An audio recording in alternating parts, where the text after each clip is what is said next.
దేవీ నవరాత్రుల్లో అమ్మవారికి నివేదించే ప్రసాదాల్లో ఒకటి అల్లంగారెలు. అల్లంగారెలు పైన క్రిస్పీగా లోపల స్పాంజ్లా చాలా చాలా మెత్తగా ఆయిల్ తక్కువ పీల్చుకునేలాగా సింపుల్గా ఎలా ప్రిపేర్ చేసుకోవచ్చో చూపిస్తున్నాను. పిండిని మిక్సీలో గ్రైండ్ చేసుకున్నప్పటికీ ఇలా ఫ్లఫీగా పొంగుతూ ఆయిల్ పీల్చుకోకుండా చాలా చాలా టేస్టీగా ఉండే గారెలు ఎలా తయారు చేసుకోవచ్చో చూపిస్తున్నాను. వీడియో మొత్తం చూసి మీరు ట్రై చేయండి.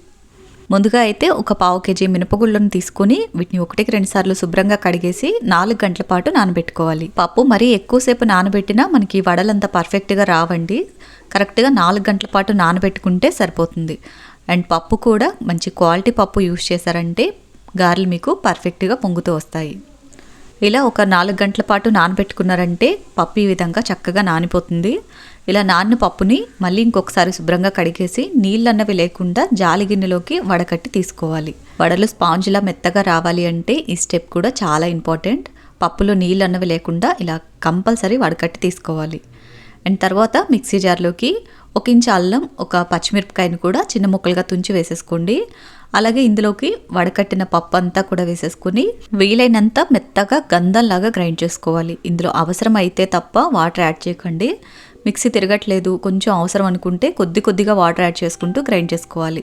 పిండి కన్సిస్టెన్సీ చూడండి, ఇలా గట్టిగా ఉండాలి. ఇలా ఉంటేనే మీకు వడలు పర్ఫెక్ట్గా వస్తాయి. అండ్ ఇందులోకి రుచికి సరిపడా ఉప్పు, చిటికెడు బేకింగ్ సోడా వేసుకోండి.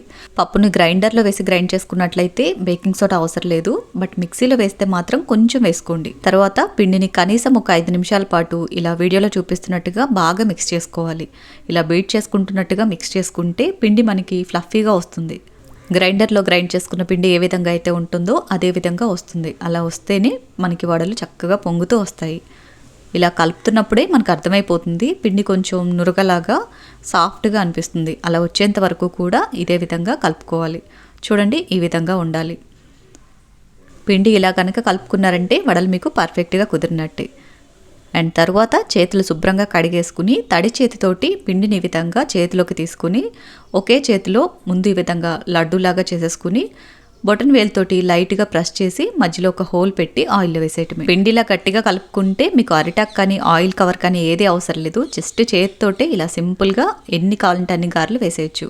అండ్ ప్రతిసారి గారె వేసే ప్రతిసారి కూడా చేతిని శుభ్రంగా కడిగేసుకుని తడి చేతితోటే వేయాలి. అప్పుడే పిండి మీకు చేతికి అంటుకోకుండా ఉంటుంది. ఈ గారెలు వేసేటప్పుడు స్టవ్ని హై ఫ్లేమ్లో పెట్టి ఆయిల్ బాగా వేడిగా ఉండేట్టు చూసుకోవాలి.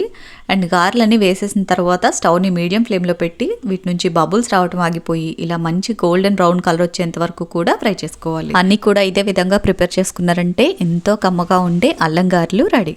చాలా చాలా టేస్టీగా ఉంటాయి. ఆయిల్ కూడా చాలా తక్కువ పీల్చుకుంటాయి. ఈ ప్రాసెస్లో కనుక చేశారంటే తప్పకుండా మీరు ట్రై చేయండి. వడ చూస్తేనే మీకు అర్థమవుతుంది కదా ఎంత పర్ఫెక్ట్గా, ఎంత ఫ్లఫీగా వచ్చాయని.